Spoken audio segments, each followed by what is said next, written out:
खुलुमबाय बेयो बड'लेण्ड इंखं टेलिभिजन दिनै 24 डिसेम्बर 2022 शनिबार खालि सानसे बरादखौ नोंथांमोननि खाथियाव लाबोदों आं सदानन्द दैमारिया।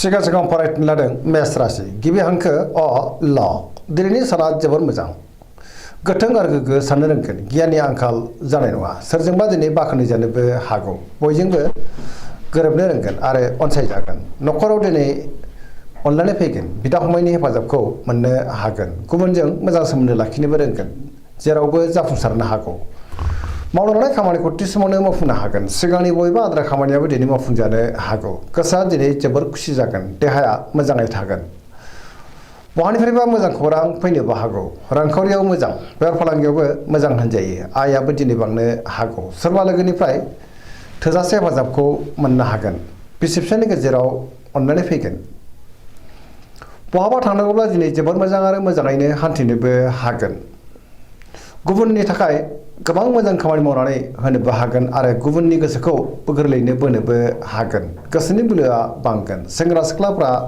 जोबोर खुसि जागोन आरो गावबा गावनि गोसोनि साननायखौ फोरमायलायनोबो हागोन फरायसाफ्रा दिनै फरायनायाव गोसो दुंखांगोन आरो मोजां फिथाइ मोननोबो हागोन पजिटिभ एनार्जिनि गोहोमबो गोग्लैनो हागौ धोरोमारि बिथिङावबो दिनै गोसो दुंखांगोन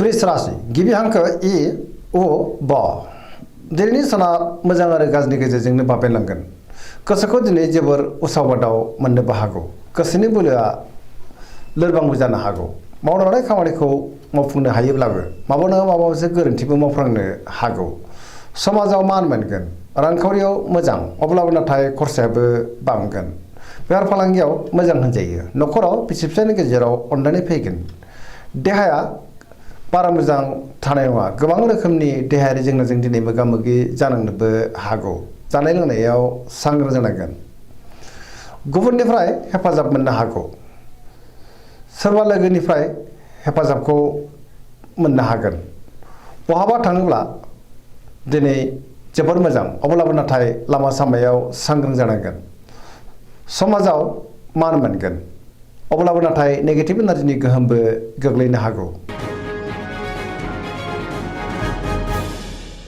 मिथुन राशि गिबि हांखो क स दिनैनि साना जोबोर मोजां बयजोंबो अनसायजागोन गोसोखौ दिनै जोबोर गोजोननाय मोनगोन सोरबा लोगोनिफ्राय मोजां खौरां फैनोबो हागौ गोबां मोजां खाबुबो दिनै मोननो हागौ गोबां बिथिङावनो जाफुंसार जानो हागोन सिगांनि बबेबा आद्रा खामानियाबो दिनै मावफुंजानो हागौ गोसोखौ जोबोर गोजोननाय मोनगोन गोसोआ दिनै जोबोर खुसि जागोन गोथों आरो गोग्गो साननो रोंगोन गियाननि आंखाल जानाय नङा देहाया मोजाङै थागोन बेफार फालांगियाव मोजां रांखावरियाव मोजां होनजायो न'खराव अनलायनाय फैगोन सोरबा लोगोनिफ्राय मोजां खौरां फैनो हागौ गोसोनि बोलोआ बांगोन मावनो लानाय खामानिखौ मावफुंनो हानानै गोसोआ दिनै जोबोर खुसिबो जागोन गुबुनजों मोजां सोमोन्दो लाखिनोबो रोंगोन सेंग्रा सिख्लाफ्रा जोबोर रमान्टिक जागोन आरो गावबा गावनि गोसोनि साननायखौ फोरमायलायनोबो हागोन पजिटिभ एनार्जिनि गोहोम गोग्लैनोबो हागौ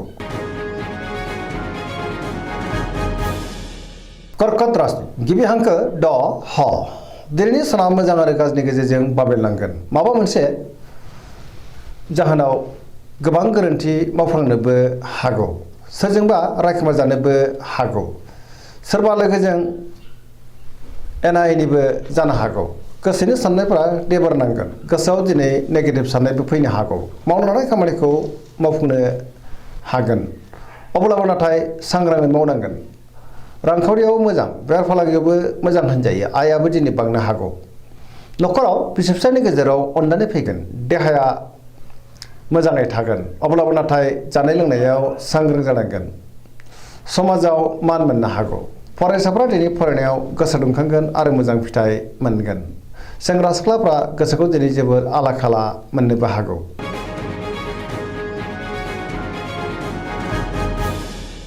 सिंह राशि गिबि हांखो म ट दिनैनि साना जोबोर मोजां गोसोखौ जोबोर गोजोननाय मोनगोन सोरनिबा अननाय आरो हेफाजाब मोननो हागौ गोसोखौ दिनै जोबोर खुसि मोनगोन समाजाव मान बांगोन गोसोआ गोथों आरो गोग्गो साननाय फैगोन पजिटिभ साननो रोंगोन गियाननि आंखाल जानाय नङा मावनो लानाय खामानिखौ थि समावनो मावफुंनो हागोन सोरबा लोगोनिफ्राय थोजासे हेफाजाबखौ मोनगोन बहाबा थाङोब्ला दिनै जोबोर मोजां आरो मोजाङैनो हान्थिनोबो हागोन रांखावरियाव जोबोर मोजां होनजायो आयाबो दिनै बांनो हागौ बेफार फालांगियावबो जोबोर मोजां मुलाम्फा मोनगोन गोसोनि साननायखौ दिनै गुबुननो फोरमायनोबो हागोन न'खराव बिसि फिसायनि गेजेराव अनलायनाय फैगोन बिदा फंबायजों मोजां सोमोन्दो थागोन सोरजोंबा बाख्नायजानो हागौ गुबुननि गोसोखौ दिनै गोरलैयैनो बोनोबो हागोन देहाया मोजाङै थागोन गुबुननि थाखाय गोबां मोजां खामानि मावनानै होनोबो हागोन सोरजोंबा बाख्नायजागोन आरो पजिटिभ एनार्जिनि गोहोमबो गोग्लैनो हागौ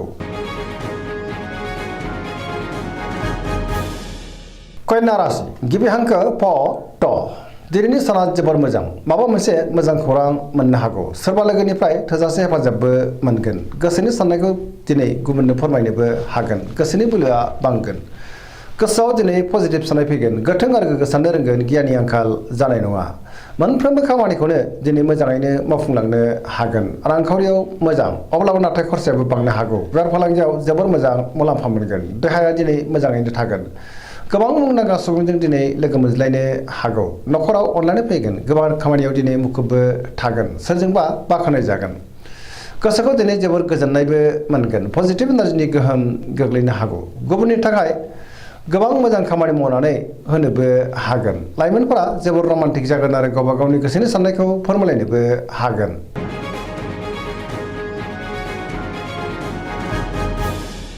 तुला राशि गिबि हांखो र ट दिनैनि साना जोबोर मोजां गोसोखौ दिनै जोबोर गोजोननाय मोनगोन गोसोनि साननाया जाफुंनो हागौ गावनि गोसोनि साननायखौ दिनै गुबुननो फोरमायनोबो हागोन मावनो लानाय खामानिखौ थि समावनो मावफुंनो हागोन गोदान खामानियाव आखाइ होजेननोबो हागोन देहाया मोजाङै थागोन रांखावरियाव मोजां बेफार फालांगियावबो मोजां होनजायो मोननो गोनांखौबो दिनै मोननो हागौ न'खराव बिसि फिसायनि गेजेराव अननानै फैगोन समाजाव मान मोनगोन बबेबा हाबाफारियाव बाहागो लानो खाबु मोननो हागौ सोरजोंबा बाख्नायजानानै गोसोआ दिनै जोबोर खुसि जागोन गुबुननि गोसोखौ गोरलैयैनो बोनो हागोन लोगोफोरनिफ्राय थोजासे हेफाजाबबो मोननो हागौ सेंग्रा सिख्लाफ्रा दिनै जोबोर रमान्टिक जागोन आरो गावबा गावनि गोसोनि साननायखौ फोरमायलायनोबो हागोन पजिटिभ साननाय फैगोन आरो पजिटिभ एनार्जिनि गोहोमबो गोग्लैनो हागौ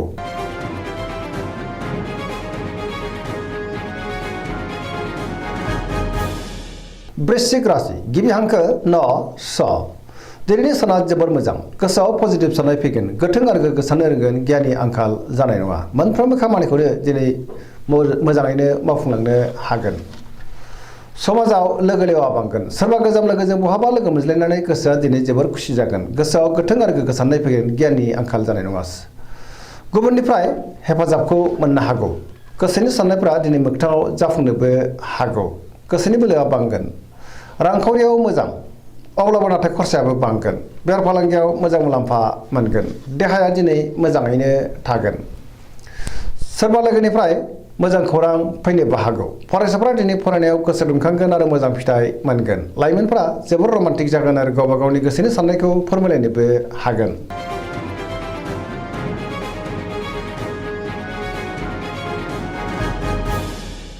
धनु राशि गिबि हांखो ढ फ भ दिनैनि साना जोबोर मोजां बयजोंबो अनसायजागोन सोरबा लोगोनिफ्राय मोजां खौरां फैनोबो हागौ गोसोखौ दिनै जोबोर गोजोननाय मोनगोन गोथों आरो गोग्गो साननाय फैगोन गियाननि आंखाल जानाय नङा मावनो लानाय खामानिखौ थि समावनो मावफुंनो हागोन सिगांनि बबेबा आद्रा खामानियाबो दिनै मावफुंजानो हागौ गोसोनि साननायफ्रा जाफुंगोन रांखावरियाव मोजां अब्लाबो नाथाय खरसायाबो बांगोन बेफार फालांगियाव मोजां मुलाम्फा मोनगोन समाजाव दिनै मान मोनगोन देहाया मोजाङै थागोन अब्लाबो नाथाय जानाय लोंनायाव सांग्रां जायोब्ला मोजां न'खराव अनलायनाय फैगोन बिदा फंबायनिफ्राय थोजासे हेफाजाब मोननो हागौ बहाबा दावबायनो एबा हान्थिनो खाबु मोनगोन आरो मोजाङैनो हान्थिनोबो हागोन सेंग्रा सिख्लाफ्रा जोबोर रमान्टिक जागोन पजिटिभ एनार्जिनि गोहोमबो गोग्लैनो हागौ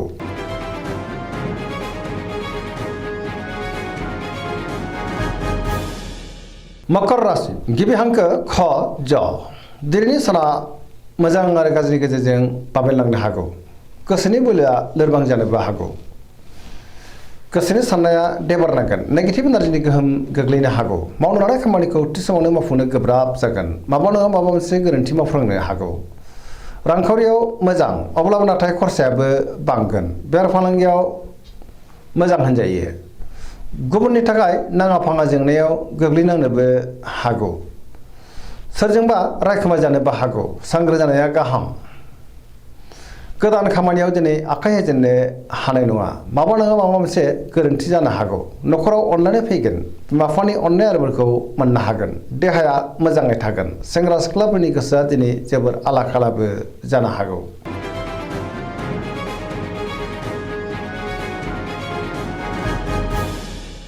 कुम्भ राशि गिबि हांखो ग स। दिनैनि साना जोबोर मोजां। न'खराव दिनै अनलायनाय फैगोन।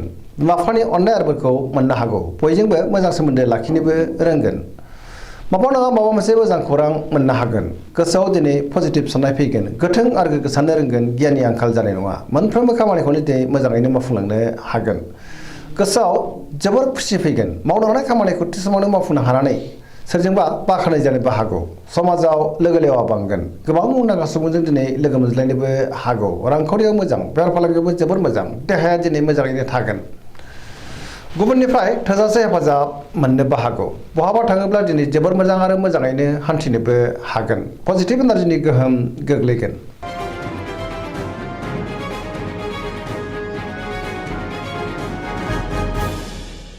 मीन राशि गिबि हांखो ड स। दिनैनि साना जोबोर मोजां। बयजोंबो मोजां सोमोन्दो लाखिनो रोंगोन। गोसोखौ दिनै जोबोर गोजोननाय मोनगोन। गाहाम थासारि मोननो हागोन। सिगांनि बबेबा आद्रा खामानिखौ दिनै मावफुंलांनो हागोन।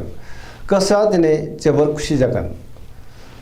पजिटिभ एनार्जिनि गोहोम गोग्लैनोबो हागौ आरो पजिटिभ साननो रोंगोन। गोसोनि बोलोआ बांगोन। गावनि गोसोनि साननायखौ गुबुननो फोरमायनोबो हागोन। देहाया मोजाङै थागोन। अब्लाबो नाथाय जानाय लोंनायाव सांग्रां जानांगोन। रांखावरियाव मोजां। आयाबो दिनै बांनो हागौ। बेफार फालांगियावबो मोजां होनजायो। गुबुनजों मोजां सोमोन्दो लाखिनो रोंगोन। न'खराव बिसि फिसायनि गेजेराव अननानै फैगोन। बिदा फंबायजों मोजां सोमोन्दो थागोन।